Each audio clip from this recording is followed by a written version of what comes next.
Au sud de la mer Méditerranée, la Tunisie. C'est le plus petit pays du Maghreb, avec 12 millions d'habitants.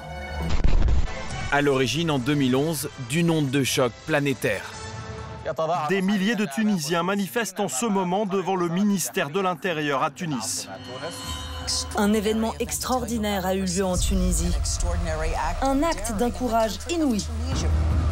Le soulèvement d'un peuple qui étouffe depuis des décennies et qui veut faire tomber son dictateur pour goûter à la liberté. Je suis content, c'est les derniers jours de Ben Ali. Le 14 janvier 2011, après des semaines d'une mobilisation historique et une répression sanglante, le dictateur prend la fuite. Le président Ben Ali vient de quitter le pouvoir. C'est la fin de 23 ans d'un règne sans partage.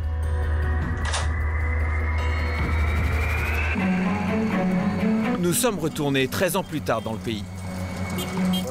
En Tunisie, il y a les riches au-dessus et les pauvres en bas. Il n'y a plus de classe moyenne. Et la révolution n'a fait qu'empirer les choses. Dans toutes les strates de la société, la déception est immense. Le pays est rongé par une crise économique sans précédent. Ce café, il est devenu quasiment introuvable. 4 jeunes sur 10 sont au chômage. Je veux quitter le pays, moi aussi. Je veux tenter ma chance. En 2019, le peuple a cru remettre son destin entre les mains d'un homme providentiel. Kais Saied, un président démocratiquement élu et qui se révèle être de plus en plus incontrôlable. Ce qui est en train de se passer, c'est quelque chose d'inimaginable. Nous sommes allés à la rencontre des opposants politiques qui se réunissent dans la clandestinité. On était dans un processus vers la démocratie. Là, on est en pleine transition totalitaire. Bouc émissaire tout trouvé, les immigrants subsahariens en route vers l'Europe. En Tunisie convergent toutes les misères du continent africain. Regarde, à droite, là, c'est plein de monde. Avec le grand nombre de migrants, qu'on n'est pas en sécurité. Certains habitants ici parlent de colonisation. On va pas les laisser s'installer ici. Le pays part à la dérive. Ce que craignent les Tunisiens aujourd'hui, c'est un retour à la quasi-dictature.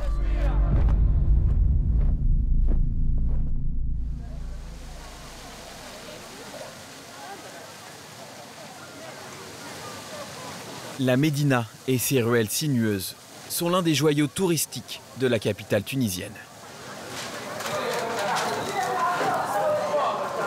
Construite au 7e siècle, cette merveille d'architecture abrite le souk. Longtemps, les touristes s'y bousculaient à la recherche de couleurs locales et de bonnes affaires. Aujourd'hui, les vacanciers sont moins nombreux et les commerçants sont les premiers à en faire les frais. À l'époque, cette rue-là, il est plein des artisans. Des cordonniers, des souliers, des sandales, tout. Hein. Maintenant, c'est fermé. Maintenant, ça reste 2 ou 3 personnes. Et pourquoi ils sont fermés, Mohamed? Ils sont fermés, ça, c'est... il n'y a pas de travail. Pas de travail. Pas de travaux. Tu peux me donner un peu de colle? Mohamed El Sessi, 68 ans, est le dernier relieur de livres de la Médina. Je vais faire la couverture. C'est une passion, c'est une habitude. Je travaille pendant 48 ans dans ce métier-là. Je ne peux pas faire autre chose. Quand Mohamed monte son commerce dans les années 70, le contexte était alors propice. La Tunisie s'ouvrait au tourisme et aux devises étrangères. Jusqu'à devenir, au milieu des années 2000, la destination préférée des Français. À l'époque, j'ai travaillé avec 5 personnes, 6 personnes avec moi. Maintenant, une seule. Maintenant, on ne peut pas faire des économies, vous voyez? On vit de jour à l'autre, c'est tout. Les malheurs s'accumulent pour Mohamed. Après la chute du tourisme, l'artisan doit maintenant faire face à l'envolée du prix de ses matériaux. Un un paquet comme ça de 10 pots du chevreau tunisien. Ça vaut maintenant à peu près de 250 dinars. 75 € les 10 pots. C'est 2 fois plus qu'il y a 5 ans. Le carton, qu'on l'achète maintenant presque le double du prix. Même le fil, le fil est augmenté. Il est augmenté à presque à 40% de son prix. Et on a l'électricité qui est augmentée, l'eau qui a augmenté, le téléphone, tout. Et maintenant, le téléphone portable, vous voyez.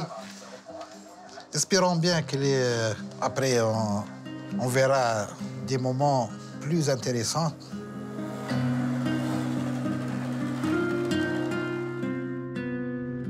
L'inflation sévit en Tunisie plus qu'ailleurs, car le pays importe toute son énergie et ses matières premières. Regarde-moi ça, ces gens qui font la queue le matin pour acheter du lait et du sucre. La hausse récente des cours mondiaux a plongé de plus en plus de Tunisiens dans la misère. Il y a au moins 500 personnes. Ils subissent maintenant des pénuries sur ces produits de base qui viennent de l'étranger. Le blé, le sucre, le café. Ici, on les voit se bousculer pour quelques briques de lait.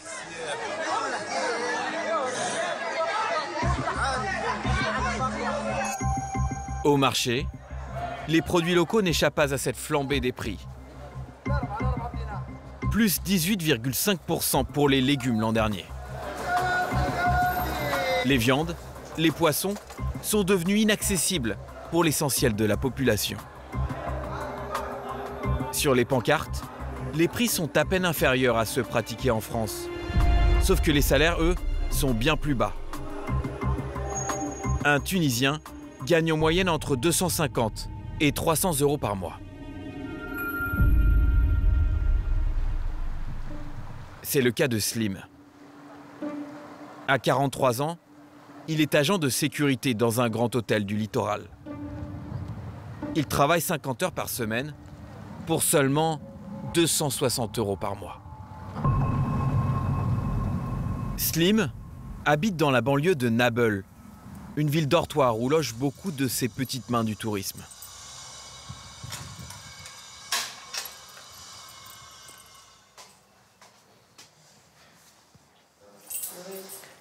Salut, ça va? Oui, ça va, merci. Il vit avec sa femme Nawel dans ce petit 2 pièces. Qu'est-ce que tu as préparé? Ah, des briques.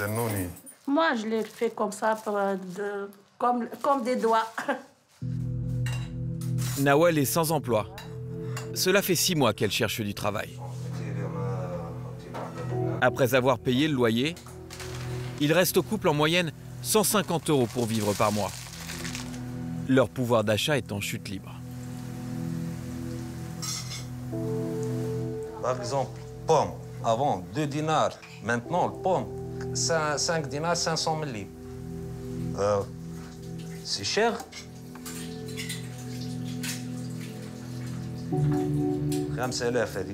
Le concentré de tomates, c'est 2 € la boîte. Alors qu'avant, elle coûtait un tout petit peu plus qu'1 €. Ça aussi, ça a plus que doublé. Avant, quand je faisais les courses, avec 3 €, j'arrivais à acheter tout un tas de fruits et de légumes. Et il me restait même de la monnaie. Maintenant, je n'achète plus que des produits de première nécessité. Depuis quelques années, le couple vit dans l'angoisse du lendemain. Heureusement que la propriétaire du logement est compréhensive. Elle me donne parfois un délai de quelques jours pour payer le loyer.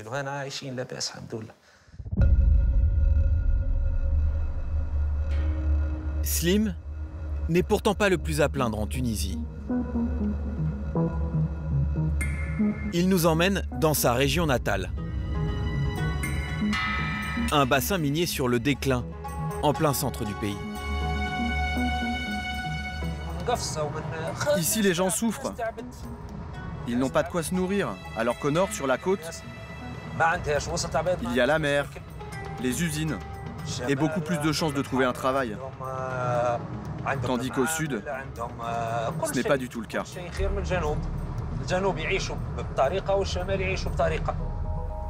Slim est né à Gafsa, une ville de 100 000 habitants, parmi les plus pauvres. Salut, comment ça va, cousin? Il nous présente son cousin Mounir, qui tient un petit garage dans le centre. Tu sais, j'aime bien passer à l'improviste. Tu travailles sur quoi? C'est une pièce de moteur, ça?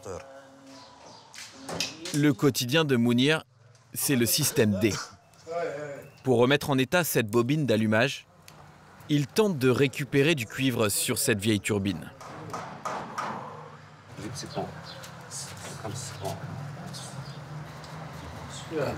Ma situation n'est vraiment pas enviable. Mon activité tourne au ralenti. J'ai investi beaucoup d'argent personnel dans cet atelier et je ne fais pas de profit.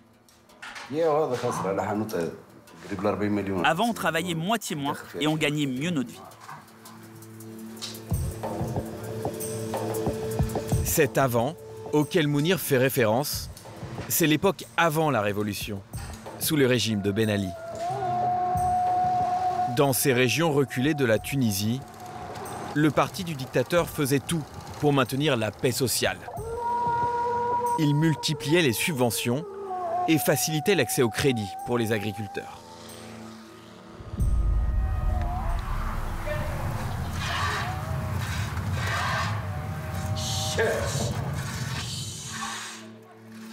Ali Aouini est un petit éleveur de vaches laitières. Pris à la gorge, il a dû se séparer des 3/4 de son troupeau. Et les 4 vaches qui lui restent sont bien maigres. Leur rendement est famélique. Cette vache ne donne que 5 litres de lait et seulement une fois par jour. Si elle avait assez à manger, je pourrais la traire matin et soir. L'éleveur subit de plein fouet la hausse du cours des matières premières, notamment à cause de la guerre en Ukraine, d'où vient l'essentiel du foin importé en Tunisie. Le prix du fourrage a explosé. De combien? Avant, le ballot était à 2 € et maintenant il coûte 6 €, voire plus. On souffre vraiment et je ne vois pas d'issue. Soit je vends mes vaches, soit elles mourront les unes après les autres.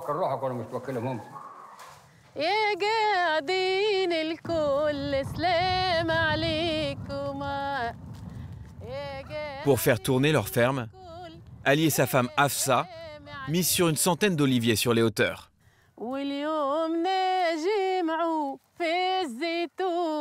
Ils en cueillent les fruits une fois par an. Ces olives, on les vend en conserve. C'est notre gagne-pain. Notre survie et celle de nos enfants en dépend. Ces 5 dernières années, la Tunisie a fait face à de graves épisodes de sécheresse. En 2018, le pays était l'un des plus gros exportateurs d'huile d'olive dans le monde. Depuis, la production a baissé de moitié.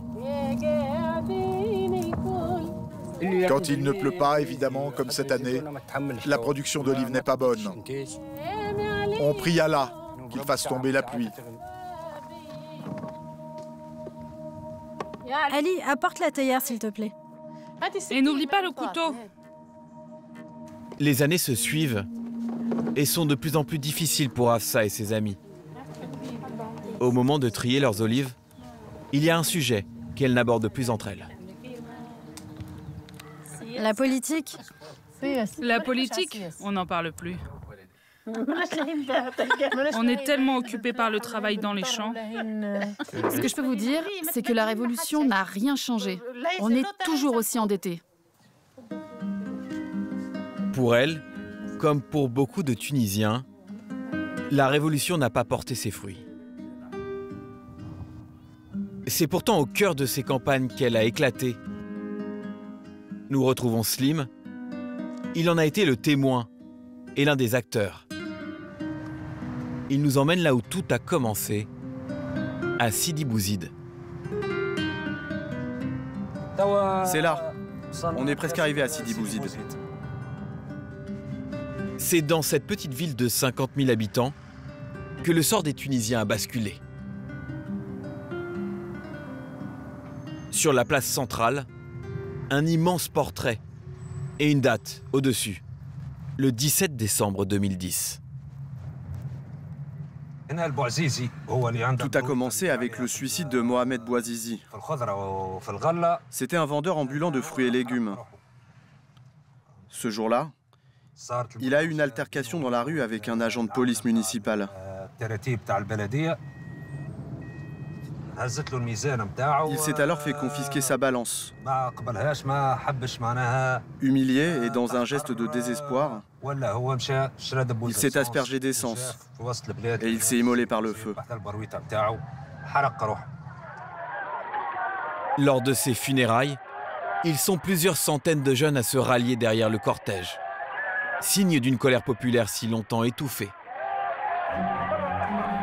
Depuis Sidi Bouzid, et grâce à Facebook notamment, la révolte se propage aux autres grandes villes du pays. À Kérouan, un grand rassemblement a lieu le 27 décembre 2011. Pour la première fois de son règne, le dictateur est directement visé. Sa réponse, la répression. Et elle est sanglante. À Kasserine, dans le centre du pays, le 8 janvier, des affrontements avec la police font 20 morts. Le lendemain à Sousse, les forces de l'ordre tirent de nouveau sur la foule. Rien n'y fait. À Tunis, les jours qui suivent, ils sont plusieurs centaines de milliers à se retrouver sur l'artère principale, l'avenue Bourguiba, pour réclamer le départ du dictateur.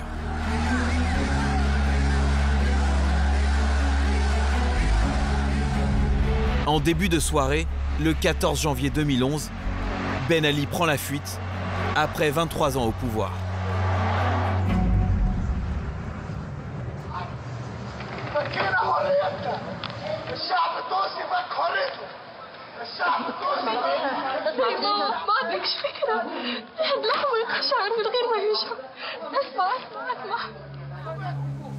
C'est le début d'une nouvelle ère pour la Tunisie, l'apprentissage de la démocratie. Quelques mois après, en octobre 2011, sont organisées les premières élections libres. C'est le parti islamiste Ennahda qui remporte le scrutin. Interdit sous Ben Ali, ses membres n'ont pas d'expérience du pouvoir et peinent à répondre aux revendications économiques et sociales des citoyens tunisiens. Empêtrés dans des crises internes, accusés de corruption, forcés de s'allier avec d'autres partis, Ennahda ne convainc pas. Il n'y a plus rien à espérer d'Ennahda. Ils ont dévalisé le pays. Slim fait partie de ces millions de Tunisiens qui ont été déçus. Pendant cette décennie noire après la Révolution, personnellement, je connais beaucoup de gens qui ont fait fortune grâce à la politique. D'un coup, certains ont engrangé des sommes considérables. Ils ont acheté des voitures, des maisons. Cet argent, ils l'ont volé au peuple tunisien. Le parti au pouvoir Ennahda va commettre une autre erreur. Faire preuve de laxisme face à la menace terroriste djihadiste. En 2015, le pays est touché en plein cœur. Le 18 mars, 2 kamikazes affiliés à l'État islamique font irruption dans le musée national du Bardo. Ils tuent 22 personnes. 3 mois après, le 26 juin, un autre terroriste islamiste abat froidement 39 touristes sur une plage de Sousse. Ces attentats traumatisent les Tunisiens. Alors qu'en 2019, un homme se présente aux élections avec la promesse de restaurer la sécurité et de faire le ménage dans la classe politique corrompue, son message fait un carton. Kais Sayed, 61 ans, est élu triomphalement, avec 72% des voix.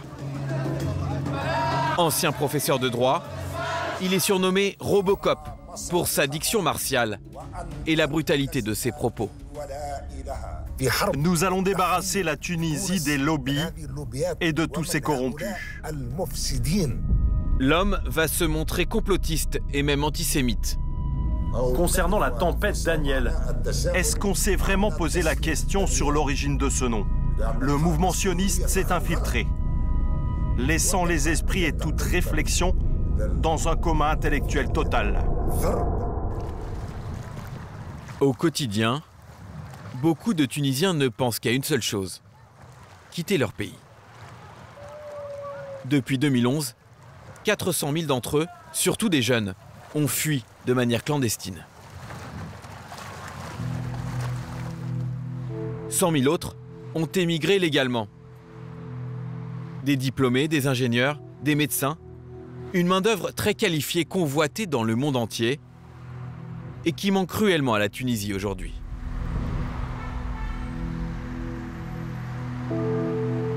Pour ceux qui ont choisi de rester, chaque jour est un combat. Bonjour. S'il vous plaît, sur le tableau, faut corriger. Marimonti, c'est avec un O. Avant de l'écrire, je vous l'ai déjà dit, regardez sur Google. Pour éviter les erreurs. Allez, bon travail. Merci. Madame. Il m'a dit on vérifie toujours sur Google, sauf aujourd'hui, bien sûr. Mouna Ben Alima a fait le choix de vivre et travailler en Tunisie par patriotisme. Elle a créé cet hôtel de luxe à Hammamet, la Badira, une exception dans un secteur touristique surtout tourné vers le low-cost. Son 5 étoiles affiche un taux de remplissage de plus de 85% pendant l'été. 130 chambres, des nuits à plus de 1 000 € pour ses suites les plus spacieuses. L'établissement emploie 280 personnes. Bonjour, les baisses. Depuis la piscine, les clients profitent d'une vue exceptionnelle sur le golfe d'Hammamet et ses grands complexes hôteliers. Le tourisme représente 11% du PIB de la Tunisie, un secteur vital qui a encore du mal à se relever des attentats islamistes de la dernière décennie. Mouna s'en souvient, elle venait tout juste d'inaugurer son hôtel. On a ouvert en janvier 2015 et on a eu les attentats en mars 2015. Donc c'était un bon cadeau de bienvenue dans le secteur pour l'hôtel. C'est de l'ironie. Oui, bien sûr. Bonjour. Le principal souci de la patronne depuis quelques années, c'est de trouver du personnel qualifié. C'est à quelle heure le recrutement 11 heures. On a quelques postes vacants parce qu'on a beaucoup de départs ces dernières années, malheureusement. Donc des jeunes qui partent vers les pays du Golfe ou qui partent chez vous en France. On forme, et ils partent. Bonjour. Mouna cherche une responsable pour encadrer ses femmes de chambre. Ce matin, elle reçoit cette candidate au profil prometteur. D'accord. Kifredit le bac, le premier choix que vous avez mis sur la feuille d'orientation, c'est quoi? Les affaires. Anglais. C'est vrai? Anglais des affaires? Depuis le départ? Deidei, 24 ans, maîtrise couramment 3 langues, l'arabe, le français et l'anglais. Elle a effectué sa formation dans l'une des meilleures écoles hôtelières du pays. Dans ma classe de master, on est seulement 3 à être restés en Tunisie. Les autres ont quitté le pays. 3 sur combien de personnes? La promo, 3 sur 18. Les jeunes partent parce qu'ils ne voient pas vraiment un avenir pour eux ici, pour l'instant. C'est tout. Bon, on espère que c'est provisoire, qu'ils vont revenir. Ou que les jeunes derrière eux ne vont pas partir, vont rester. Mais c'est difficile.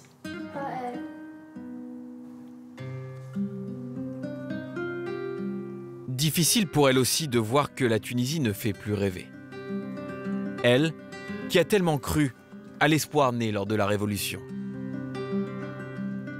Celle-là, c'est le premier anniversaire de la Révolution. Donc c'est 1 an. Mouna s'était énormément investie dans le processus démocratique en 2011.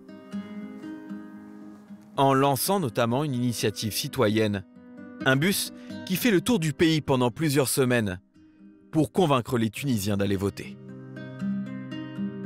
J'y ai cru, je vivais avec, je dormais avec, je me réveillais avec, je mangeais plus pendant des semaines, pendant des mois, tellement il y avait autre chose de plus important que que la vie quotidienne que je menais avant.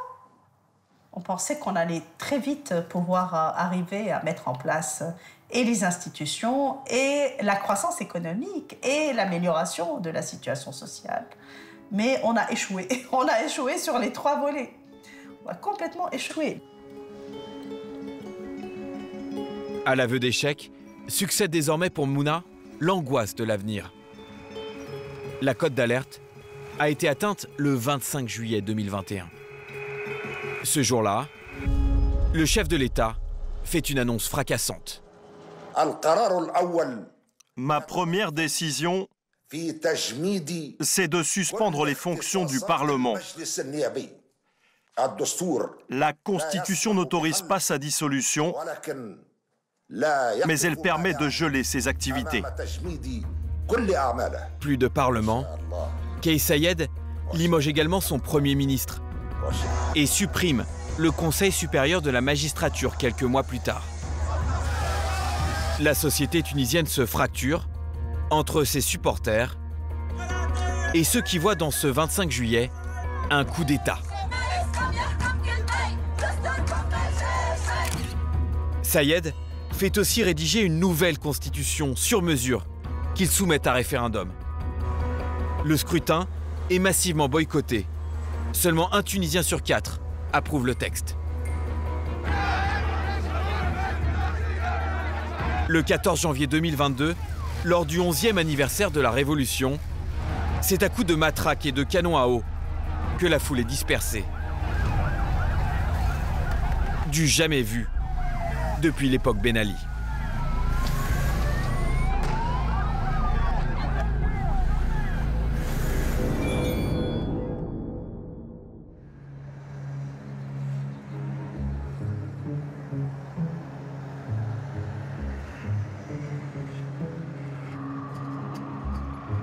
Ils sont encore quelques opposants, mais plus beaucoup, à s'exprimer contre le pouvoir en place.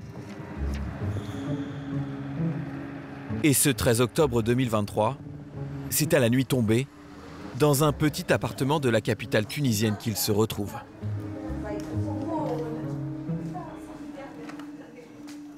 Le rendez-vous a été fixé à la dernière minute, par précaution. Il y a trop de monde. Dalila Mbarek est avocate. Plusieurs fois arrêtée et interrogée par la police ces derniers mois, elle se sait très surveillée par le régime. Ça nous replonge durement et profondément dans l'époque de Ben Ali où toute opposition est muselée, toute opposition est harcelée. Et on était dans un processus vers la démocratie, une transition démocratique. Là, on est en pleine transition totalitaire. Merci à tous d'être là. Merci aux militants et représentants de tous les partis politiques. Réunis ce soir-là, des cadres d'Ennahda, le parti islamiste au pouvoir après la Révolution. Abdelatif Mekki a été ministre de la Santé entre 2011 et 2014. Il y a aussi Samir Dilou, ancien ministre islamiste des droits de l'homme et porte-parole du gouvernement tunisien entre 2011 et 2014. La question qu'on doit tous se poser, c'est comment on lutte contre Kais Saied. Il ne faut pas le faire en rang dispersé. Il y a aussi le fondateur du Parti des démocrates progressistes, Ahmed Nejib Chebi, également ministre en 2011. Nos différences ne doivent pas nous déchirer. Il faut qu'on garde espoir. Pour l'avocate, c'est un petit exploit. Ces hommes et ces femmes n'ont pas réussi à s'entendre pour gouverner quand ils étaient au pouvoir. Et aujourd'hui, ils se parlent. C'est difficile, c'est un accouchement très difficile. Dépasser les conflits de 10 ans. Là, vous avez la droite et la gauche et les socialistes et toute l'opposition qui est réunie. C'est peut-être le premier débat depuis le 25 juillet. Il y a un début de bilan et d'autocritique. Pourquoi on en est là aujourd'hui? Pourquoi on est arrivé au 25 juillet? Depuis le coup d'État du 25 juillet, 17 de leurs compagnons de lutte ont été arrêtés. 8 sont toujours en prison. Au mur, leur portrait. Celui du frère de Dalila, Jawar Mbarek, homme politique de centre-gauche, en prison depuis plus d'1 an. Ou celui d'Issam Chebbi, dont la femme est présente ce soir.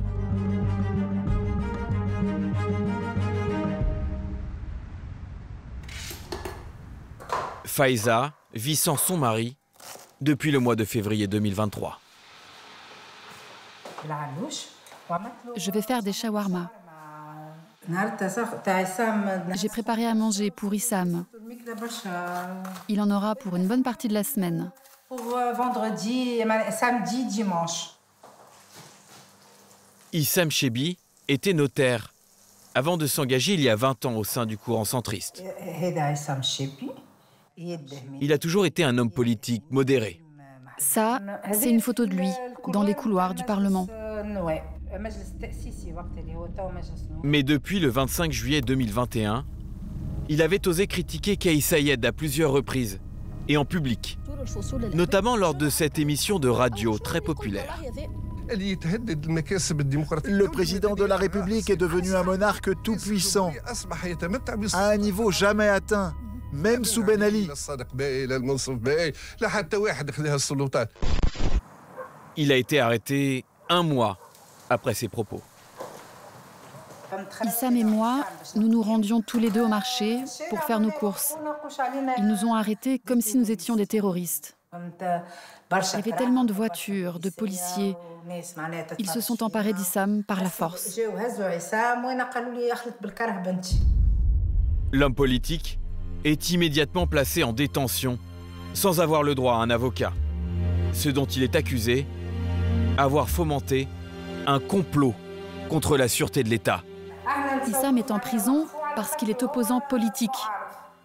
Quand j'ai entendu les charges qui pesaient contre lui, j'ai trouvé ça ridicule. Avoir fait la révolution pour ensuite être accusé de complot, c'est n'importe quoi. Une fois par semaine, Faiza a le droit de livrer des repas à son mari. Son fils Nizar l'accompagne. On va remplacer cette carte d'accès à la prison. Elle est usée. J'ai mis un bout de scotch pour qu'elle tienne. Pour les proches, le temps est long. Cela fait plus d'1 an qu'Issam Chebbi est en prison et aucune date de procès ne leur a été communiquée. Mon père a perdu beaucoup de poids. Il nous a dit aussi que dans sa cellule, la lumière est toujours allumée. C'est pour ça qu'il porte une casquette. Il y a une caméra braquée sur lui 24 heures sur 24. Oui, maintenant tu caches la caméra. Parce qu'on arrive bientôt. Cacher la caméra, c'est ça? C'est interdit. C'est interdit de filmer ici. Voilà, filmé discrètement, la prison de Monarguia, la plus grande du pays. Pour ceux dont il est accusé, Issam Chebbi risque la peine de mort, comme 8 autres prisonniers politiques en Tunisie.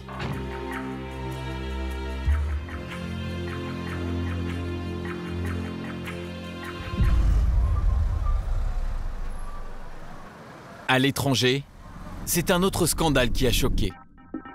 Un message publié sur le compte Facebook de la présidence le 21 février 2023, au contenu xénophobe et complotiste. Le chef de l'État accuse des hordes de migrants clandestins d'être à l'origine de violences, de crimes et d'actes inacceptables. Sa cible, les 70 000 immigrants originaires d'Afrique subsaharienne qui transitent chaque année par la Tunisie avant de rejoindre l'Europe. Le lendemain, Kais Saied réitère ses accusations. Aujourd'hui, ils veulent changer la composition démographique de la Tunisie. C'est un complot et ils sont payés pour ça. Ce discours va mettre de l'huile sur le feu des tensions dans le pays. Des violences éclatent quelques semaines plus tard à Sfax, le grand port de départ des migrants vers l'Europe.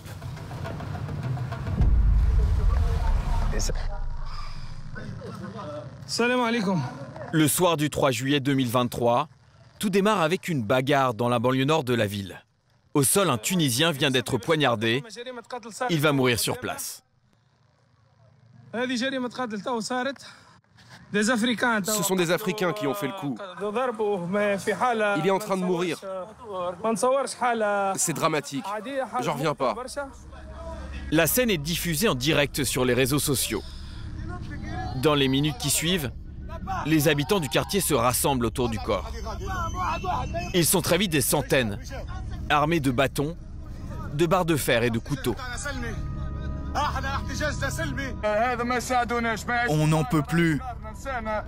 Ils ne peuvent pas cohabiter avec nous. On ne veut pas qu'ils vivent avec nous. Ces habitants de Sfax se lancent en pleine nuit dans une chasse aux immigrants africains. Puis se mettent à chercher leurs maisons et quand ils les trouvent, ils les encerclent. La police laisse faire. Pris au piège, les assiégés se barricadent chez eux. Sur cette vidéo, on les voit se réfugier sur le toit de leur immeuble. Durant 4 jours, ces agressions anti-noirs continuent. Selon la version officielle, elles feront 37 blessés. La semaine suivante, cette fois, ce sont les autorités qui sont à la manœuvre. La police et la garde nationale effectuent des rafles massives dans ces mêmes quartiers de Sfax. Les subsahariens sont entassés dans ces bus. Vous voyez, voici la police quand ils prennent les blacks. Ils sont en train de les chasser. Le plan des autorités tunisiennes serait de déporter les migrants très loin, à des centaines de kilomètres, pour les abandonner en plein désert, aux frontières de l'Algérie et de la Libye.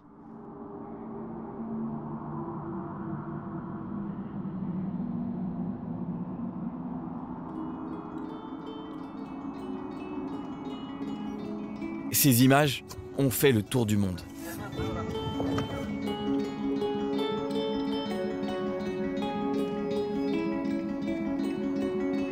D'après le décompte des ONG internationales, il serait plus de 3500, parmi lesquels des femmes, des enfants, à avoir vécu l'enfer. 27 d'entre eux au minimum ont péri dans cette tragédie.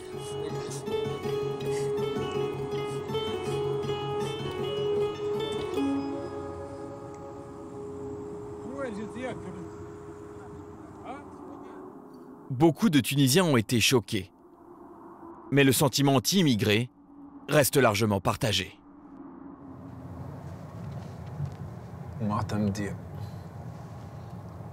Ce matin, Zied Malouli se rend dans le village d'El Amra, à 30 km au nord de Sfax, où des heurts entre migrants et policiers ont eu lieu la veille.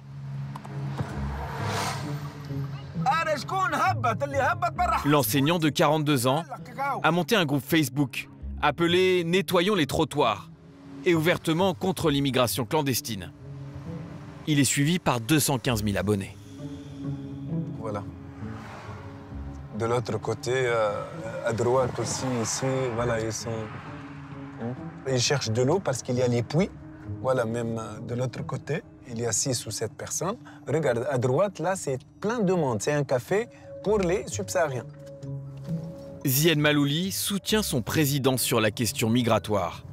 Selon lui, la Tunisie n'a pas les moyens de gérer un tel afflux. Voilà, partout, c'est partout.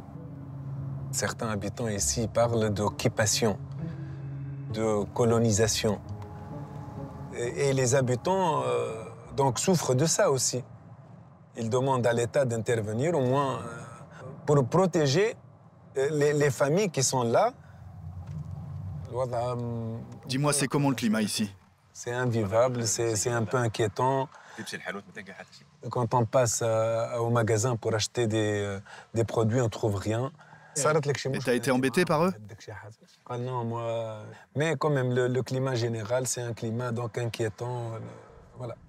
Merci, Hassilo. Yaïchek, c'est mahna. Yaïch khoya, yaïchek. Indésirables partout, les migrants subsahariens se regroupent dans ces plantations d'oliviers à la sortie des villes. Ils seraient entre 7 et 12 000 à camper autour de Sfax. Ils sont en majorité originaires d'Afrique francophone, comme Kader, qui vient du Bénin. Voilà. Salut. Son objectif, rejoindre l'Europe au plus vite. Tu le vois, on est là, tu vois, c'est là on vit. Est-ce que ça c'est normal? Tu regardes avec mes enfants. Passe avec moi vers là. C'est ma maison, c'est là où je m'habite quoi. Ça me fait très mal, ça touche le cœur. Il faut regarder. Tu vois? Vous voyez? Tout ça là, bon, c'est pas normal pour un être humain, ça va pas. Ici, quand il pleut, tout le monde ne dort pas. Les enfants aussi, il fait frais. On a besoin de l'eau. Rien ne va ici. Il n'y a rien de manger. Tout est grave ici. Il y en a qui ont été emmenés dans le désert parmi vous? Oui, dans le désert, on a trop souffert. Voilà. On a marché des kilos, on a marché des kilomètres à pied. Derrière, il n'y a pas l'eau. Devant, il n'y a pas l'eau. À gauche, à droite, il n'y a pas l'eau. Des semaines qu'ils vivent ici. Et ils n'ont reçu aucune aide extérieure. Les ONG, harcelés par le gouvernement, ont déserté la zone. Et les migrants ont appris à se méfier de la population locale. Dans la nuit, dans les environs et de 2 à 3 heures, il y a souvent des mafias tunisiens qui passent à la voiture et ils viennent, ils vous effraient quoi. Et ils vont vous ramasser vos sacs dont il y avait les téléphones dedans, de l'argent, ils prennent tout, ils partent. Ils se disent aussi persécutés par les forces de l'ordre. Il y a des policiers même qui viennent ici nous voler. Et les femmes, on viole les femmes. Ça, c'est pas normal. Ces accusations sont graves. Mais aucune enquête n'a pu être menée, ni par la justice, ni par les journalistes.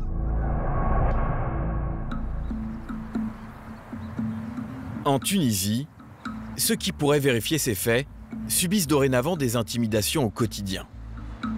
En 2 ans, le pays a chuté de 48 places au classement de la liberté de la presse, publié par l'ONG Reporters sans frontières. Bonjour à tous.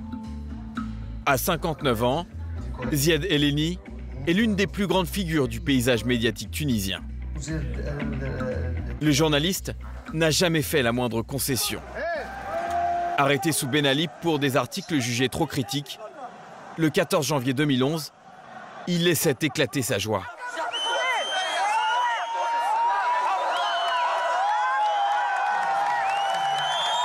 Ziad Eleni est aujourd'hui chroniqueur politique dans cette émission de radio privée. L'un des derniers a osé critiquer le virage opéré par Kais Saied ces 2 dernières années. Kais Saied a d'abord bénéficié d'un grand soutien populaire. Malheureusement, avec le coup d'État du 25 juillet 2021, a démarré une véritable dérive vers l'autoritarisme. Nous sommes en face d'une dictature qui est en train de s'installer, une dictature qui est en train de faire taire tout le monde, mais nous sommes en train de combattre pour rester debout. Pourquoi c'est si important pour le pouvoir de faire taire les voix discordantes? On va vers des élections présidentielles en 2024. Le seul moyen pour lui, pour garantir que la voie d'accession pour lui soit libre, c'est de faire taire toute voix qui est critique. Il veut maintenant rester le plus longtemps possible dans le pouvoir. Une dérive autocratique qui lui rappelle les années sombres de la dictature Ben Ali. Resté 23 ans au pouvoir. Ce qui est en train de se passer, C'est quelque chose d'inimaginable. C'est quelque chose d'inimaginable. Kais Saïed. C'est le pharaon qui règne d'une façon absolue sur la Tunisie. Coup de théâtre, 2 mois après notre tournage, le journaliste tient des propos virulents à l'encontre d'une ministre de Kais Saïed. Il nous faut quelqu'un de fiable à ce poste. Si elle n'est pas à la hauteur, qu'on la remplace. Elle est incompétente. Il est arrêté le lendemain. Le voici filmé, menotté, à l'entrée du commissariat. Après 48 heures de garde à vue, Ziad Eleni sera condamné à 6 mois de prison avec sursis. Signale que la liberté de la presse est bel et bien en danger en Tunisie. T'en as combien des pancartes? L'espoir de faire changer les choses, c'est ce qui anime Wassim, jeune ingénieur de 26 ans. Mets un peu de colle ici. Militant dans un parti du courant démocrate, il se prépare avec ses amis à aller manifester. Il n'y a pas d'emploi, il n'y a pas de liberté, il n'y a pas d'unité. Donc ce sont les 3 slogans de la révolution. La révolution. Wassim et ses amis n'y ont pas pris part, trop jeunes à l'époque. Mais ils savent les risques pris par leurs aînés. Aïe, aïe, oui. Aïe. Si aujourd'hui nous sommes là, c'est grâce à eux. Rien que pouvoir se retrouver et préparer cette manifestation, on le doit à ceux qui ont pris part à la révolution, à ceux qui ont versé leur sang pour elle. La génération de la révolution tunisienne nous a montré la voie. Nous continuons et nous continuerons à nous battre pour eux, pour perpétuer leurs rêves. Nous sommes le 14 janvier 2024, 13 ans jour pour jour, après que l'ancien dictateur Ben Ali a pris la fuite. C'est l'un des rares rassemblements politiques encore tolérés par le régime de Kais Saïed.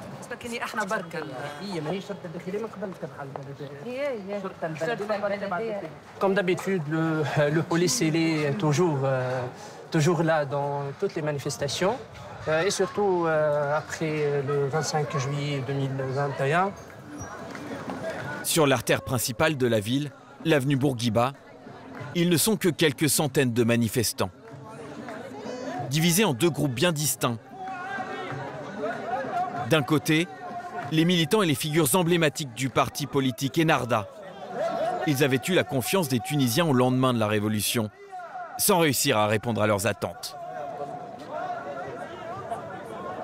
L'ancien ministre islamiste Samir Dilou fait aujourd'hui son mea culpa. Est-ce que vous vous sentez un peu responsable? Une grande part de responsabilité. Parce que, quelque part, une révolution, c'est un petit miracle. Donc, le fait de ne pas faire le nécessaire, ça nous rend, quelque part, responsables, et il faut l'avouer. Et toute la classe politique qui a été amenée par la révolution tunisienne n'a pas su faire le bon choix, prendre les bonnes décisions, ce qui nous a amené aujourd'hui à cette situation calamiteuse. De l'autre côté de l'avenue Bourguiba, en face du Théâtre National, au lieu de la Révolution, les jeunes représentants du courant démocrate. Une opposition dont les divisions font le jeu d'un pouvoir qui s'exerce en solitaire. Pendant notre tournage, la présidence a refusé toutes nos demandes d'interview. Pour arriver à la démocratie, il faut tout un parcours. Il y a des hauts et des bas. Aujourd'hui, peut-être on est dans le bas, mais demain, sûrement, et avec beaucoup d'optimisme, je dis ça, et avec beaucoup d'assurance, demain, le futur sera démocratique. En tant que jeunes Tunisiens, Tunisiennes, nous rêvons toujours d'avoir une Tunisie plus libre, d'avoir toujours plus de prospérité, d'égalité, d'équité, tout ça. Garder l'espoir, garder l'optimisme, ça doit être en fait l'arme de toute personne qui rêve d'un avenir meilleur. Autant que les matraques des policiers, ces jeunes militants engagés en politique redoutent l'immense résignation qui guette le peuple tunisien.